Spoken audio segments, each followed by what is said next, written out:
See what happens when we start learning astrology. Okay, we learn so many new things, and we actually realize that planet controls us. Okay, planets have control over us. Okay, and with this sequence, we try to learn their karakattvas. Okay, we try to learn the karakattvas and we try to memorize the karakattvas of Sun, of Moon, of Mars, and the all other planets. But do we ever think that why Sun rules father, or why Moon rules mother or mind, why Mercury rules speech? Okay, why Venus rules comforts luxury?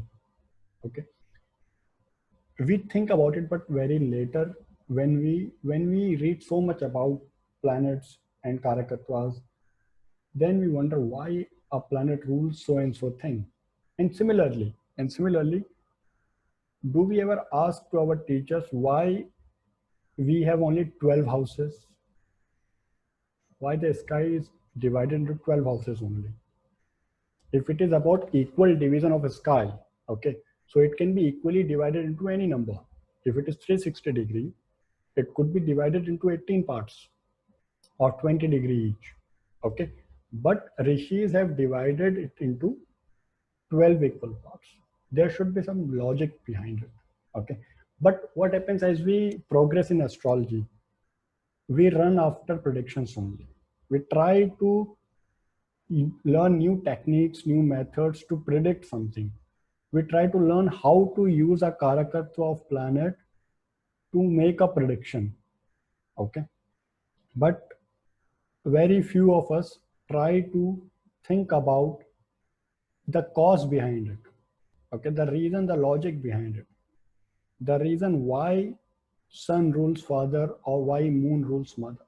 Okay, there could be logics like father is the only one who supports the family, that's why Sun rules the father. But that is not the actual reason. These, see, if you ask about people about exaltation and debilitation, okay, they will give you all logics about, like, Moon is a mother and it feels very comfortable when it is with family, the second house, that's why Moon gets exalted in the second house. Okay, or in Taurus sign basically. Okay, but these are not the real logics behind exaltation and debilitation. To get real logic behind exaltation and debilitation, one must read Surya Siddhanta and try to understand the meaning of exaltation first, and then go to the logic. Why Taurus 3-degree only, not the whole of Taurus? Why 3-degree is the maximum exaltation? Why Scorpio 3-degree is the maximum debilitation for Moon? Okay, if you think like that, okay, Moon, there should be one logic. Okay, there should be one single logic which must fit correct for each and every planet. If you say that Moon is like a mother and feels comfortable with family, okay, so you have to give the same logic for all other 8 planets. Okay, you must say where Mars feels comfortable with which relationship. Why Mars gets exalted in Capricorn? Okay, there must be some logic behind it, and I am giving you a hint where you can read about it. Surya Siddhanta gives a really very clear logic and very clear definition of exaltation and debilitation. Okay, in the same way, okay, see, Jyotish is one of the anga, one of the part of Veda. Okay, so it is not the complete Veda itself. Jyotish is a part, isn't, and it is called an eye. Okay, so you can actually see through it. Okay, see through eyes to understand whole Veda. Okay, why I am giving you this background? Because Nikki ji has asked one question about the spiritual life, why it is suggested that, or why there is a yoga even in BPHS. Okay, that if Moon is afflicted, okay, the language is not used as afflicted, but what BPHS says, Moon if under the influence of Saturn and Mars, this is one of the yoga for spiritual life. Why it is so? Can someone give me a logic behind it?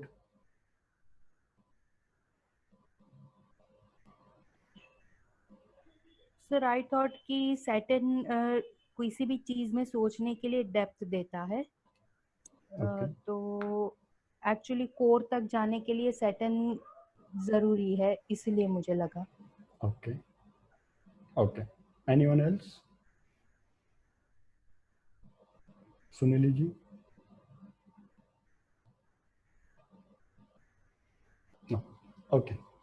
See, if you read Patanjali Yoga Sutra, okay, the second sutra of Patanjali says Yogas Chitta Vritti Nirodha. That means yoga means controlling the waves of thoughts in your mind. That is the meaning of yoga. Okay, the spiritual life, if you call it yoga, that is the one meaning of it. That means controlling your thoughts. Okay, how it is possible? I think the 10th or the 12th sutra of Patanjali Yoga Sutra says, Abhyas Vairagyabhyam Tannirodha. Through Abhyas, that means practice, and Vairagya, that means detachment. Through practice and through detachment, one can control the thought waves. Okay. Which planet rules practice Abhyas? Saturn No. or Vairag? Vairagya is by Saturn. Mars? Jupiter? Mars is Abhyas. Mars. Okay. Mars gives Abhyas. Mars gives practice, discipline. Okay. Saturn gives you the detachment. So what he says, through practice, that means Mars, and through Saturn, that is Vairagya, one can control the thought waves. And this is the first criteria. This is one of the yogas. Okay. So we must learn all the Vedas, Vedantas, and whatever we have in spiritual life. Okay. Any Shastra, what you can learn, and try to see it through Vedic Jyotish, through the eyes of Vedas. Try to see it through. Okay. It will give a new understanding and in-depth understanding of Gita, of Ashtavakra Gita, and any other Vedanta. Okay. This is the first rule. In the same way, we must think that everything, whatever is given in classics, okay, it is just a summary or final outcome, which is already discussed in Vedanta, in Vedas, in Gita.